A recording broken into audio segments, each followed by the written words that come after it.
2 மணி போல வந்திருக்கும் போல இருக்கு. ஸோ அது வந்தது எனக்கு தெரியாது. நம்ம எப்போ வந்தோம்மா நல்லா இருக்கியா அப்படின்னு, தம்பி நல்லா இருக்கானா, நல்லா இருக்காங்கப்பா அப்படின்னு சொன்னாங்க. சொல்லும் பொழுது மணி 2. நல்லா கவனிங்க. எங்கள் வீட்டுக்காரமா இருந்தாங்க, கதை திறந்து உள்ள போனோம். என்னங்க அரிசி வாங்கிட்டு இல்லையா அப்படின்னாங்க. என்ன கேட்டாங்க? அரிசி வாங்கிட்டு வரலையான்னாங்க. அப்போ மருமக கேட்கும் பொழுது, நான் வந்திருக்கேன் மத்தியானம் சாப்பிட்றதுக்கு.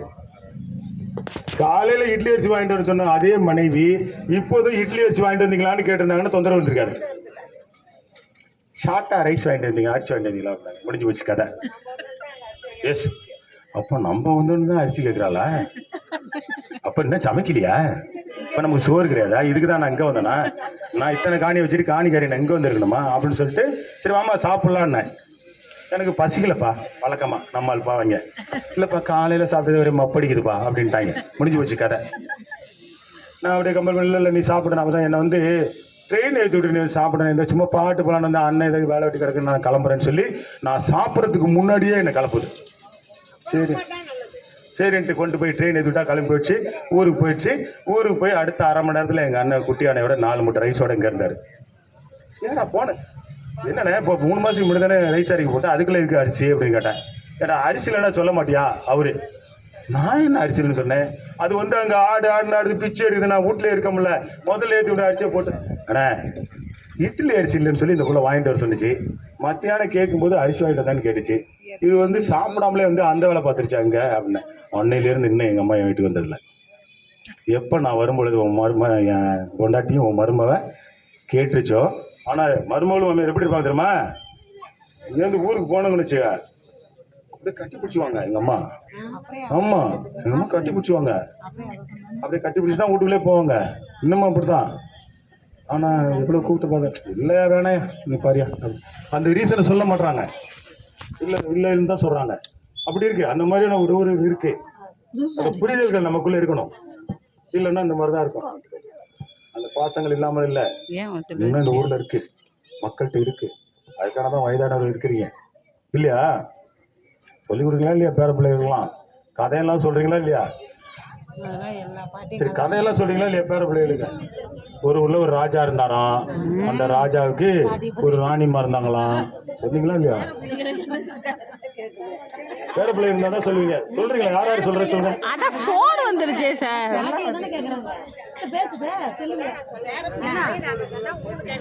அதாவது நான் கேட்ட கதை சொன்னாங்க. என் பையன்ல இருக்கிற கேட்ட கதை சொல்லுங்க. எங்க பாட்டிமா சொன்ன கதை. ஒரு ஊர்ல ஒரு ராஜா இருந்தாராம். அந்த ராஜாவுக்கு ஒரு பொண்ணு இருந்துச்சான். அந்த பொண்ணுக்கு மாளிகை மேல இருக்கும்போது உயர்ந்த மாளிகையில் அந்த புள்ள இருக்குமா. அந்த உயர்ந்துங்கும் போதே ரொம்ப தூரம் உயர்த்திட்டு போவாங்க. உயர்ந்த மாளிகை இருக்குமா அப்படிங்கும் போதே லேசா அப்படி கண்ணு சொக்காரு. அந்த பிள்ளைக்கு தலை சீவுனா அந்த முடி நேர கீழே இருக்குமா. தரையில பெருமா போய் தூங்கிடுவாங்க. அப்புறம் என்ன பட்டி அடுத்த நாள் தான் அங்கே ஸ்டோரி ஆரம்பிக்கும். முதலாட்டி மாடியில மேல இழுப்பாங்க. அந்த இளவரசிக்கு முடி சீவும் பொழுது கீழே தரையில பட்டும். அதோட முடிஞ்சிருச்சு. காட்டி தூங்கிடும், நானும் தூங்கிடுவேன்.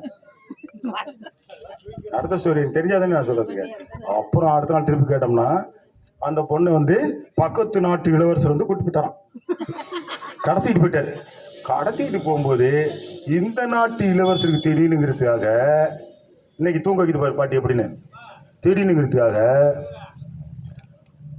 அந்த இளவரசி கட்டியிருந்த சேரியில கொஞ்சம் கொஞ்சமா கிழிச்சு போட்டுக்கிட்டே போச்சான். 1 துண்டு, 2 துண்டு, 3 துண்டு, 4 துண்டு கிழிச்சு போட்டுக்கிட்டே போச்சான்னா எவ்வளவு கிழிச்சு போடுறது?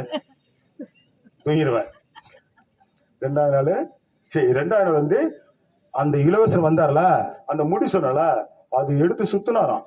சுத்திக்கிட்டு இருக்காராம் தூங்கிடுவார். 2ஆவது நாள் அவ்வளோ முடி. 3ஆவது நாள் தான் சேலை. அந்த இதில் ஆசைப்பட்டு அந்த பிள்ளைய அவர் கத்திட்டு போறாரு. 3ஆவது நாள் சேலையை கிழிச்சு போட்டுக்கிட்டே போச்சான். நம்ம தங்கச்சி பக்கத்து நாட்டு இளவரசர் கொண்டு போயிட்டாரேன்னு சொல்லி அந்த இளவரசர் என்ன பண்றாரு, குதிரையில தேடிட்டு போகும்போது ஒவ்வொரு துண்டா எடுத்துக்கிட்டு போறாராம். இது 4ஆவது நாள் தூங்கிடுவேன். இப்படி அந்த கதை பல மாசங்கள் போகும். சொல்லாம அந்த மாதிரி பல மாசம் சொல்லிவிடுவேன் நான். வளர்ந்துகிட்டே இருக்கிறது. அதாவது பேர பிள்ளைகளுக்கு கருத்து சொன்ன மாதிரி இருக்கணும், அதுகள் தூங்குன மாதிரி இருக்கணும். தூங்க வைக்கிறது. இப்பெல்லாம் பிள்ளைகள் செல்போனை பார்த்துக்கிட்டு பாட்டிமா எங்கிட்ட வந்து பார்த்துக்கிட்டு இருக்கு. தாத்தா என்னடா பண்ணிட்டு இருக்கேன்னு சொல்லி இவனு கேட்குறாரு, உனக்கு புரியாது தாத்தா அப்படின்னு சொல்லிட்டு இவன் ஒரு செல்லை பார்க்குறான், பேரப்பிள்ளை ஒரு செல்லை பார்க்குது. 4 பேருமே 4 முகத்துலையுமே செல்லை பார்த்துக்கிட்டு இருந்தா இதில் என்ன இருக்குது தெரியுங்களா?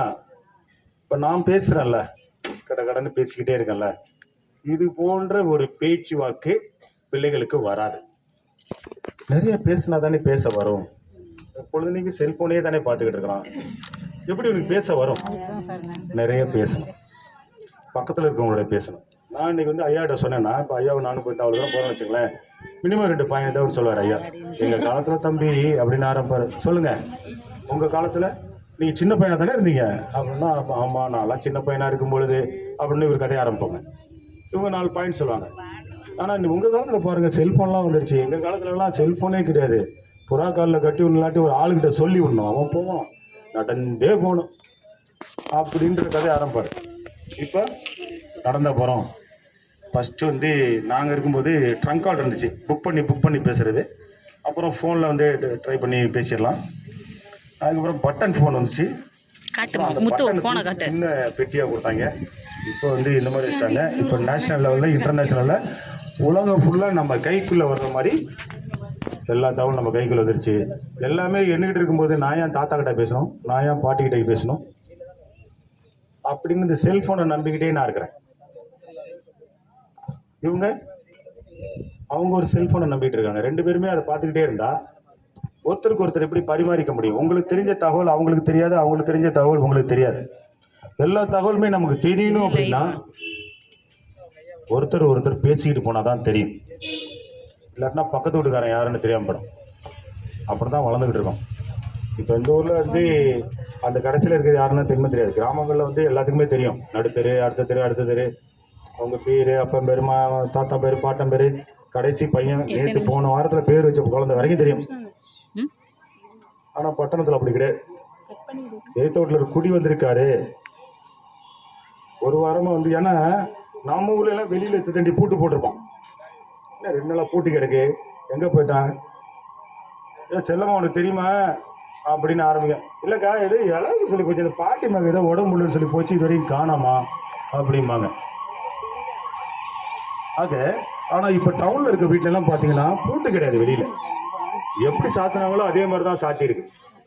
அதே மாதிரி சாத்தியிருக்கனால அவங்க குடி வந்துட்டாங்களா, குடி வரலையா, உள்ள ஆள் இருக்கா, ஆள் இல்லையான்னு தெரியல.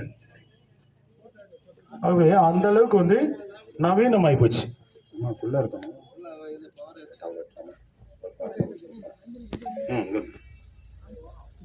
ஆகவே